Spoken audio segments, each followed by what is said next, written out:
Hey y'all, welcome back to Sidewynders Shed.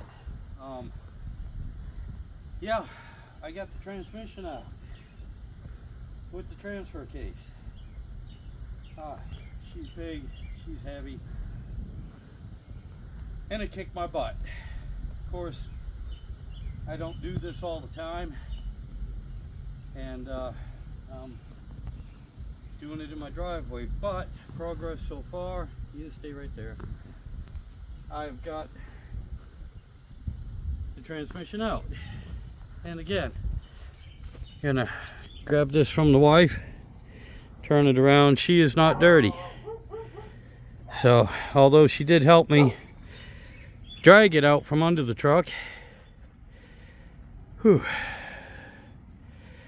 I got it. That thing's big, it's heavy,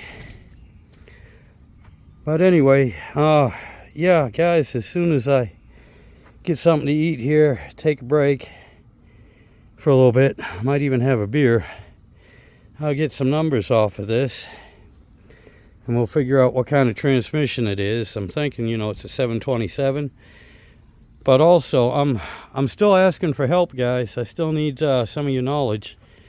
You know, when I dropped the pan on it, there was some sparklies, there was some metal flakes in there, not a whole bunch, but a little bit.